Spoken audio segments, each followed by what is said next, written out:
Hello दोस्तों, स्वागत है आप सबका मेरे YouTube channel Sachin education hub पर। दोस्तों, जैसे कि आपने पार्ट 1 कर लिया था, तो अब हम पार्ट 2 में अलग एक और टॉपिक जो पोर्टफोलियो मैनेजमेंट के अंदर आते हैं, that is who is portfolio manager या फिर हु ऑप्ट पोर्टफोलियो मैनेजमेंट, और लास्ट में टाइप्स क्या हैं पोर्टफोलियो मैनेजमेंट के। तो ये हमारा दूसरा पार्ट है जिसके नोट्स आज मैं आपको देने वाला हूँ।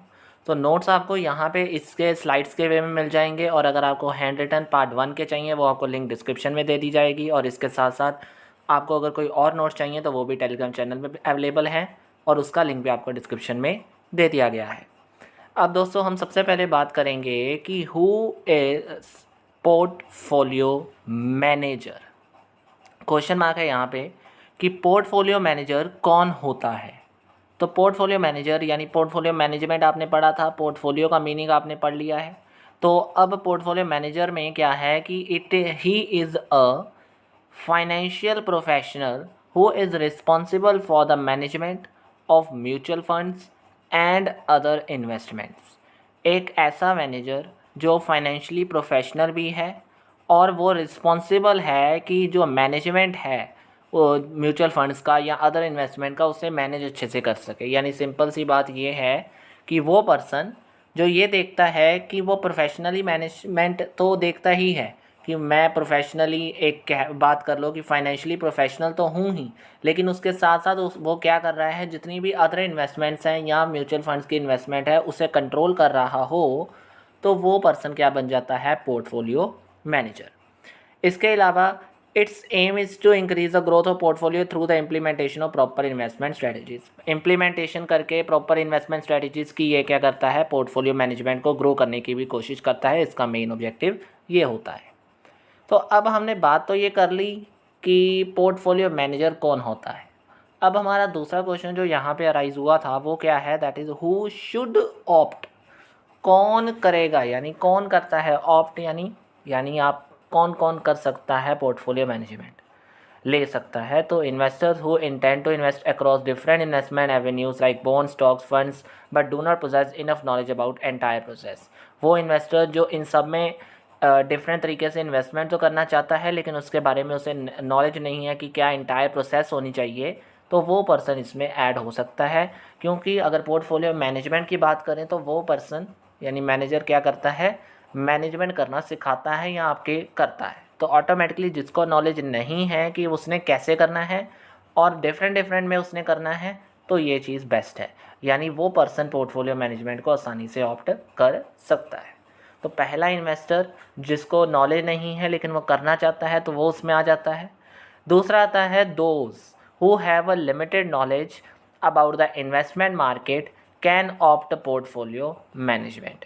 देखो जी, जिसको नॉलेज नहीं है इन्वेस्टमेंट मार्केट की, देखो पहले नंबर पे था कि जिसने करना है जो काम उसकी प्रोसेस के बारे में नहीं पता, वो पर्सन था। लेकिन अब अगर आपको पूरी इन्वेस्टमेंट मार्केट के बारे में ही नहीं पता तो उसमें भी आप क्या कर सकते हो, पोर्टफोलियो मैनेजमेंट को ऑप्ट कर सकते हो।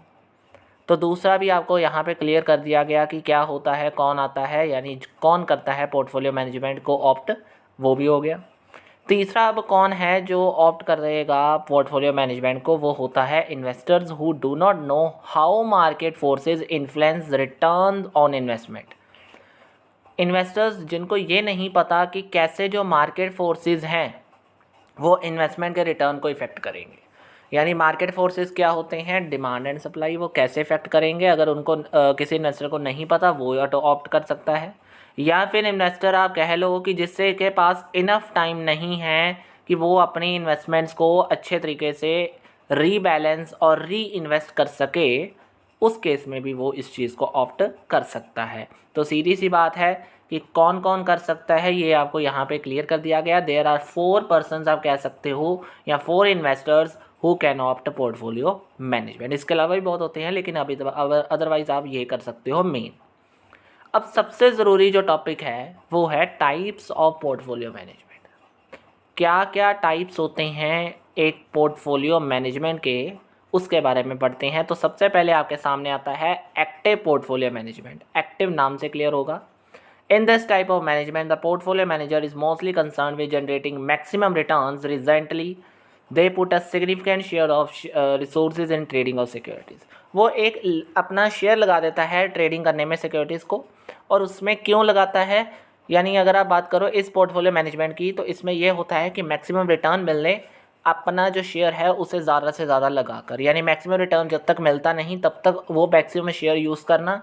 और टिपिकली अगर हम करें तो they purchase stocks when they are under valued and sell them off when their values increases. तो सिंपली अगर आपको जानना है इसका सिंपल सा मीनिंग, तो वो है कि आपने स्टॉक्स को परचेज किया कम दाम पर और बेचा ज़्यादा दाम पर, उसको कहते हैं एक्टिव पोर्टफोलियो मैनेजमेंट।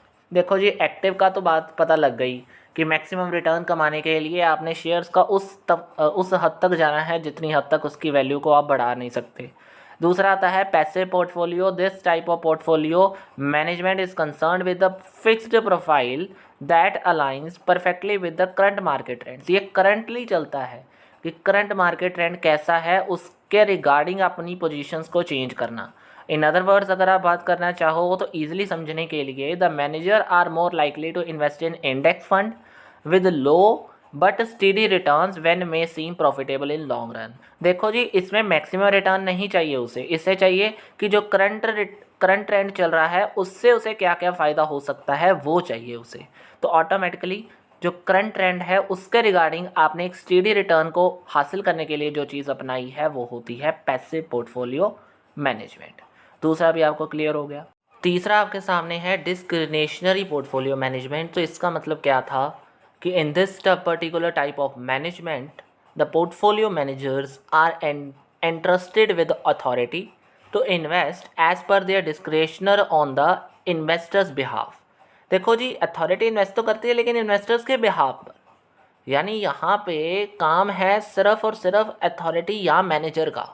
जो पोर्टफोलियो मैनेजर है वो इसमें इन्वेस्ट करता है, बेशक करेगा इन्वेस्टर्स के बिहाफ पर ज़्यादातर इन्वेस्टर्स के गोल और रिस्क को एपेटाइट करने के लिए या देखने के लिए जो मैनेजर होता है वो अपनी मर्जी से चूज़ करवाता है कि आपको क्या करना चाहिए, आपके लिए क्या सुटेबल है। इसमें इन्वेस्टर्स को कम ऑप्शंस मिलती हैं।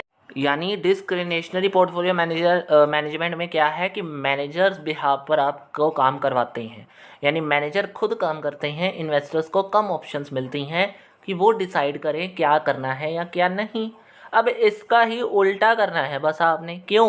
क्योंकि वर्ड क्या है, नॉन डिस्क्रिशनरी। नॉन डिस्क्रिशनरी मतलब इसमें एडवाइस मिलेगी ज़रूर, यानी the manager provide advice on the investment choices. आपको एडवाइस ज़रूर देगा लेकिन ये इन्वेस्टर्स के ऊपर होगा कि वो एक्सेप्ट करेंगे इस एडवाइस को या फिर रिजेक्ट करेंगे। ये डिपेंड करता है किसके ऊपर, इन्वेस्टर्स के ऊपर, अदरवाइज़ उसमें कोई चीज़ नहीं है। और जो फाइनेंशियल एक्सपर्ट्स होते हैं वो यही कोशिश करते हैं कि वो आपको एंटायरली बेनिफिट करवाएं या एंटायरली ऐसा एक इन्वेस्टमेंट अपॉर्चुनिटी प्रोवाइड करें जिससे आप ऑटोमेटिकली इन्वेस्ट करो और उनका भी बीच में बेनिफिट निकल रहा हो। That is called as financial experts. वही ये काम करते हैं। और मेन था नॉन डिस्क्रिशनरी, मतलब इसमें इन्वेस्टर्स की चॉइस है कि वो एक्सेप्ट करेंगे या रिजेक्ट करेंगे उस चीज़ को करने के लिए। तो सारा हो गया दोस्तों, यहाँ पे टाइप्स करवा दिए, यहाँ पे आपको बता दिया क्या क्या और होता है, पोर्टफोलियो मैनेजर कौन होता है, तो उसके बारे में सारी जानकारी आपको यहाँ दे दी गई है। नोट्स चाहिए टेलीग्राम चैनल पे मिल जाएंगे, लिंक आपको डिस्क्रिप्शन में दिया गया है। तो वीडियो में आज का इतना ही था दोस्तों। लाइक ज़रूर कर देना अगर वीडियो अच्छी लगी है। कहीं पे प्रॉब्लम आई है तो नीचे दिए कमेंट बॉक्स में कमेंट भी कर सकते हो। तो आज के लिए इतना ही है दोस्तों। Thank you very much.